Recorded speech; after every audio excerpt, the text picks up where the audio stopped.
Jamie, finally we get you on Real Vision. Great to be here. Firstly, get a bit of background about yourself, people who don't know you. So, how did you get to what you're doing, and then what are you doing right now?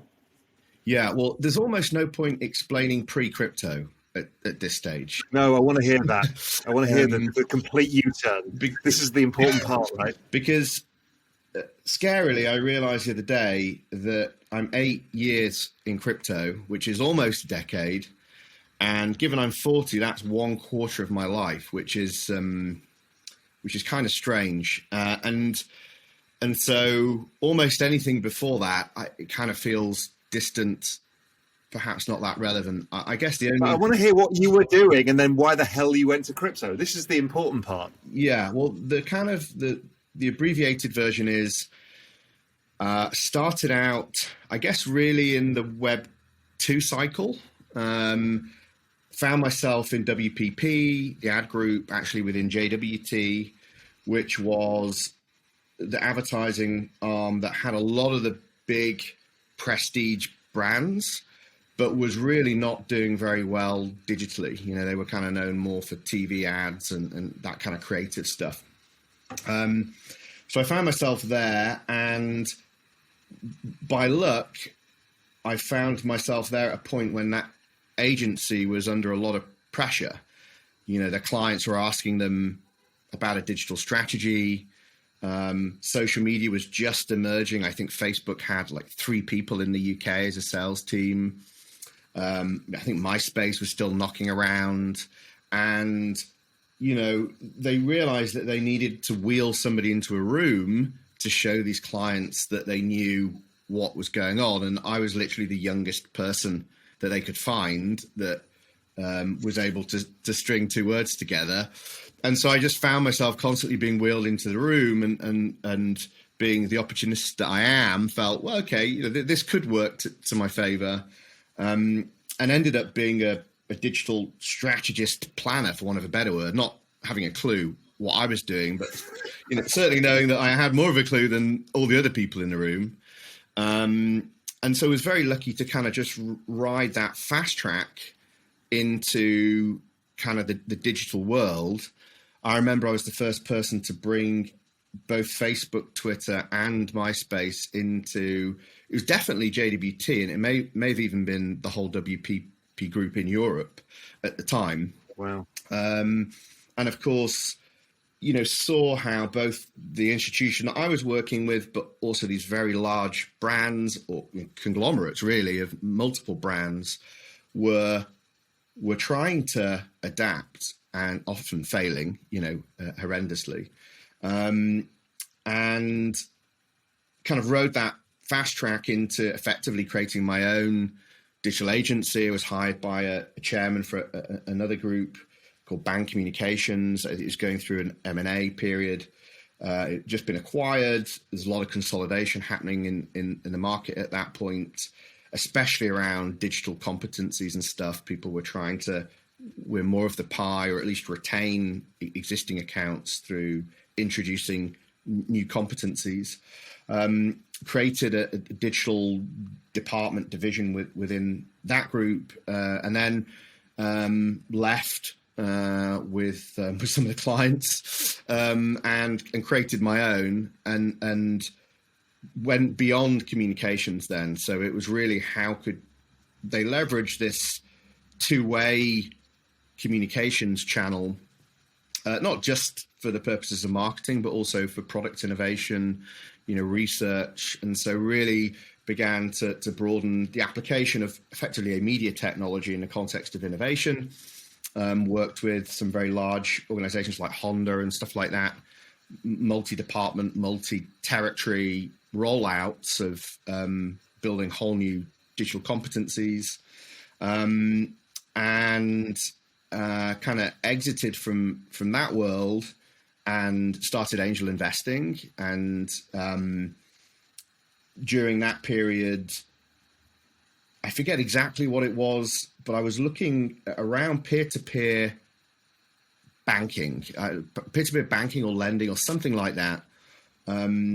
It felt like at that point, it was very hard to get a loan if you're an entrepreneur, something I suffered from, would probably still suffer from. You know, a lot of people. This was post financial crisis, I take it. That's when everybody started looking at this. That's right.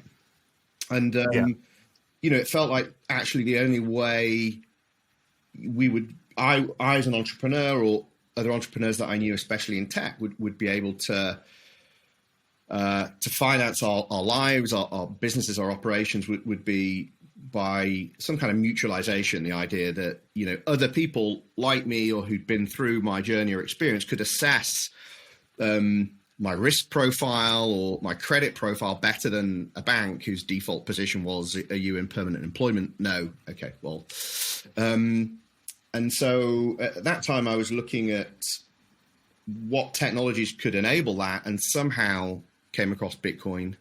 And having, one of the great things about advertising is that you get exposure to lots of different industries in a really accelerated period of time. And you kind of have to quickly get a handle on that industry, that market, the value chain. And so having had pretty broad exposure to lots of different sectors, I kind of looked at this fairly narrow innovation that was Bitcoin and felt that it represented something much bigger, that there would be a world beyond Bitcoin. Bitcoin would be very important, but there would be a world beyond Bitcoin.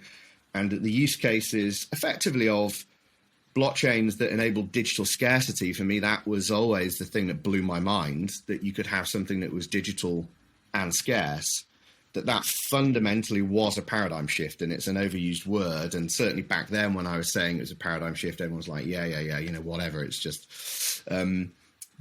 but luckily that proved out. And I became kind of more intellectually curious in it. I had no real way of gauging what direction it was going to go. But it felt like something that if I dedicated a decent amount of time and capital, I didn't have much capital at that time. It wasn't a big exit. It was a relatively small one, certainly in the context of crypto nowadays. But it was enough to, you know, give me a bit of a personal runway. And, you know, very quickly it became clear that I was not going to be able to navigate this alone. The level of technical understanding that was required on multiple levels, but especially, you know, from a kind of software perspective, was going to be critical. And so I met one guy, a guy called Aaron Van Amers, convinced him to join me at Outlier. Basically said, look, I forget what it was, whether it's 6 months or 12 months. I said, look, I'll cover your personal costs for whatever period of time it was, and let's just play around with it, and let's see if we can kind of figure out where an opportunity exists. And it was largely through applied learning. I just set him on the code. He largely broke stuff and got frustrated with it. But it was a really good primer for us because we both got more excited by its potential, but we also got much more grounded in the reality of its limitations at that point and how far off we were from any of the use cases that people were saying would be possible at the time, which are inevitable. It's just on what kind of time horizon. And so effectively we were kind of like a studio model. You know, we weren't really so focused. I mean, we knew that very little would come out of that studio that would go on and have, you know, mass adoption because of the limitations of the technology. If you were really trying to do things on chain and you were really trying to do things, you know, leveraging smart contracts fully, bear in mind, this was pre-Ethereum and then just when Ethereum had come out.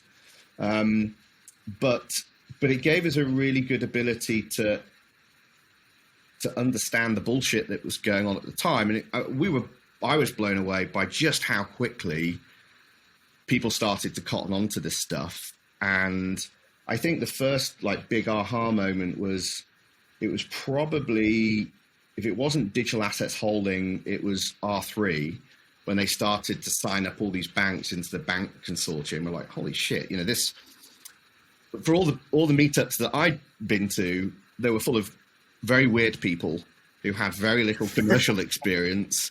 And it was very much a political movement, primarily a libertarian one.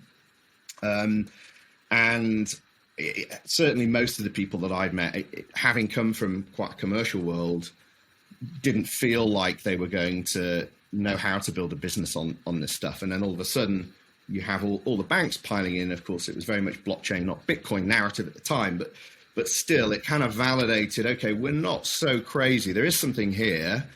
You know, professionals in capital markets and banking see that there's something here.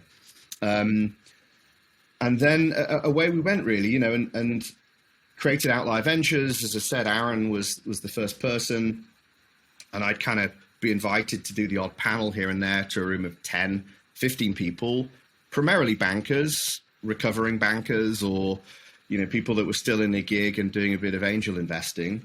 And then occasionally one would come up to me at the end and say, hey, you know, if I put 25,000 in or 10,000 in, you know, could you help me invest it? And so we created Outlier Ventures. We ended up structuring it as an LLP partnership. So, you know, we didn't try and go and raise a fund proper from LP money because there just wasn't really any around. And if there was, they weren't going to give it to me because who was I? Had no experience running a fund or being a professional investor. Was largely a failed entrepreneur, you know, had a moderate success. And we just kind of picked up people along the way, and that the kind of caliber of people that started joining just got more and more impressive. You know, people that had run commodities functions at JP, people from Goldman, people that ran the venture arm at CME. And bit by bit, we do a little bit of investing. But we never had a load of money, you know, so. What the hell were you investing in back then? Well, quite. I mean, and this was the point, right? So aside from Bitcoin or ETH or like whatever else, there weren't startups to invest in. And actually we arrived at this, you know, quite quickly. I did a blog post at the time, which was fairly notorious in that I think we'd spoken to like, because we put, you know, we were technically the first institutional investor in crypto in Europe, one of the first in the world. I think we're probably only 6-8 months behind Blockchain Capital, which say that they were the first. But we didn't really have any money, and there weren't really any startups to invest in.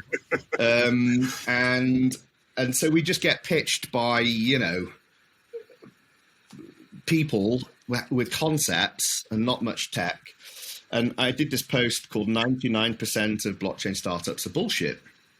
And of course you could say that's true about startups generally, but it was especially true in a blockchain context because it was a lot of blockchain washing. It was just a way to raise a bit of money and actually just do things in the same way that you would build a Web 2 business. And whilst we didn't know at that time what a Web 3 business or entity would look like, we knew it wasn't a Web 2 one.